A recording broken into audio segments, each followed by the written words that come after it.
Bavukanyi bakunzi b'Imana mwese mukurikirana ibiganiro vya Radio Maria Burundi, ijwi ry'Imana iwanyu, ijwi ry'Imana iwacu, muragahorana inema y'umukama wacu Yezu Kristo, urukundo rw'Imana Data n'ingabirano ya Mutima Mweranda. Uyu ni wa mwanya wo gukurikirana ijambo ry'Imana ryo kuri uyu wa gatatu, idominika ya gatanu ya Pasika. Igisomwa ca mbere twagikuye mu gitabu c'ibikorwa vy'abatumwa, ikigabane c'15 kuva kurongo ka mbere gushika ku ka gatandatu. Izaburi ni izaburi y'121. Inkuru nziza ya Yezu Kristu nkuko twashikirijwe na Yohani Mweranda, ikigabane c'15 kuva ku karongo ka mbere gushika ku karongo k'umunani. Yaga Mukama, umusavyi wawe arumviriza. Ivyo dusoma mu gitabo c'ibikorwa vy'abatumwa.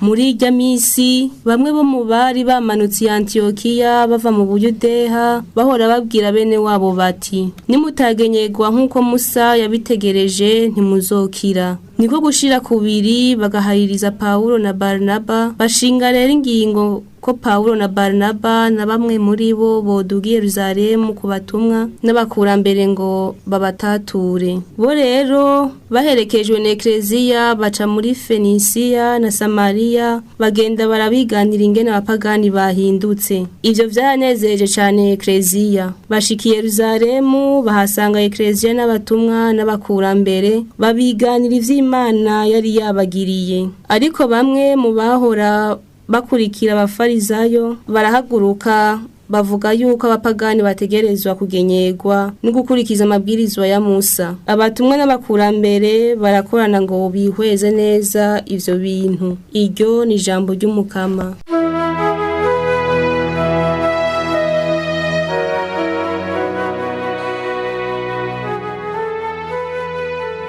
Ingo tudugana akanyamuneza mu ngoro y'Umukama. Ingo tudugana akanyamuneza mu ngoro y'Umukama. Ese akanyamuneza narimwo aho bambwira bati tuje mu ngoro y'Umukama. Ubu noneho turiko turashika mu birimba vyawe Yerusalemu. Ingo tudugana akanyamuneza mu ngoro y'Umukama.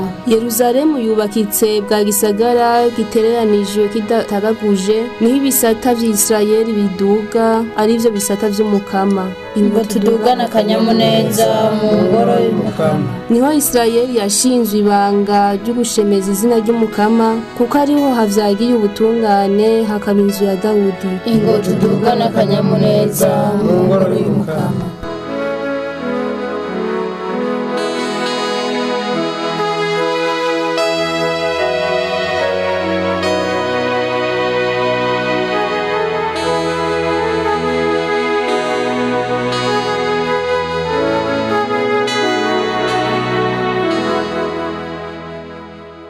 Haleluya, haleluya. Umukama yavuze ati, intama zanje zirumviriza ijwi ryanje, jewe ndazizi nazo zikankurikira. Haleluya. Ivyo dusoma mu Njiri ntagatifu yanditse Yohani. Muri irya misi Yezu yabariye abigishwa biwe ati, jewe ndi umuzabibu nyawo, nawe Data ni nyene umuzabibu. Ishami ryose riri kuri jewe ntiryame ararica, nayo ishami ryose ryama ararituturira ngo ryamukuruta. Muramaze gututurwa kubw'ijambo nababwiye. Nimugume muri jewe, nanje nzoguma muri mwebwe. Nk'uko ishami ritokwiyamisha ritagumye ku muzabibu, niko namwe mudashobora kwama mutagumye muri jewe. Jewe ndi umuzabibu, namwe muri amashami. Uwugumye muri jewe nanje nkamugumamwo, niwe yama vyinshi, kuko tutari kumwe ataco mwo kwishoboza. Uwutagumye muri jewe atabwa hanze nk'ishami akuma. Nayo amashami yumye barayaca bakayata mu ziko agasha. Nimwaguma muri jewe, amajambo yanje nayo akaguma muri mwebwe, muzosaba ico mushaka mukironke. Iki ninaza Data, nuko mwokwama vyinshi, niho rero muzoba abagendanyi banje. Iryo ni ijambo ry'Umukama.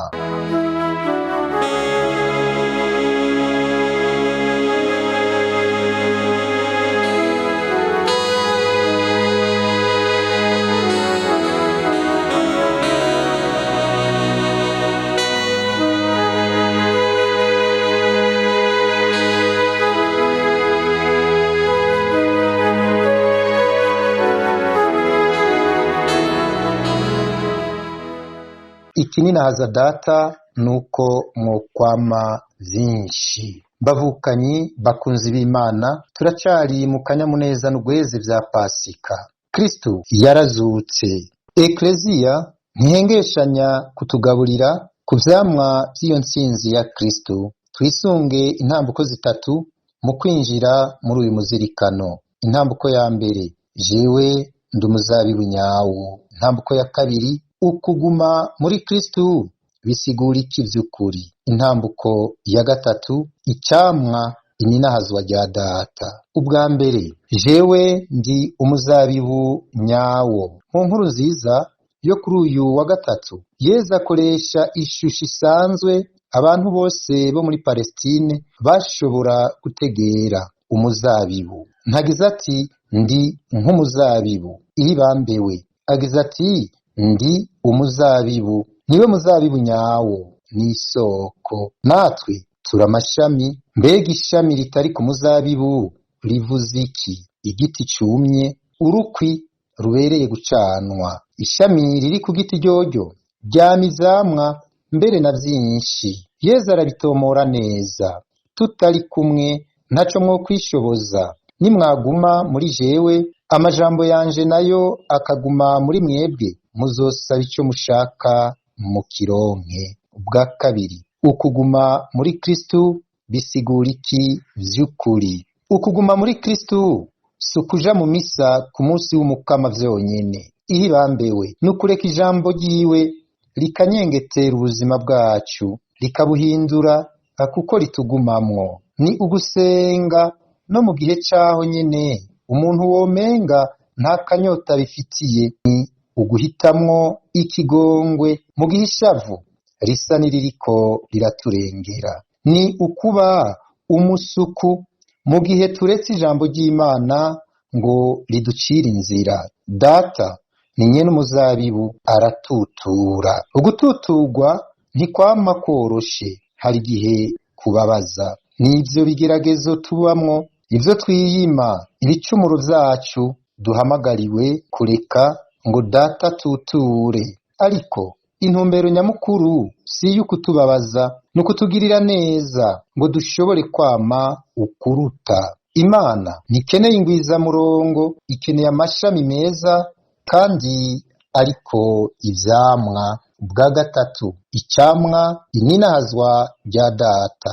Ikininahaza data nuko mwokwama vyinshi, niho rero muzoba abagendanyi banje. Icamwa kigenze gute? Paulo mweranda azotubwira urukundo, akanyamuneza, amahoro, ukwiyumanganya, ubukundanyi, ubuntu, ukwemera, ukugenza buhoro n'ukwigumya. Raba ibaruwa yandikiye Abagalati kabane ca 5 akarongo ka 22. Ariko muri iki gisomwa c'igitabo c'ibikorwa vy'abatumwa turabona ikindi camwa, ubumwe. Abakristo ba mbere barashize kubiri, bamwe bashaka ko abapagani nabo bagenyegwa nk'uko Musa yabitegetse. Paulo na Baranaba barahejeje baduga Yerusalemu ngo bagaragaze isangiramutima. Ukwama icamwa ni kandi ukwemera gututurwa, kuringanizwa bw'amabuye mazima atuma inyubakwa ihagarara. Dusabe. Mukama Yezu, wowe muzabibu nyawo, duhe tugume muri wewe. Ringaniza wongere ututure muri twebwe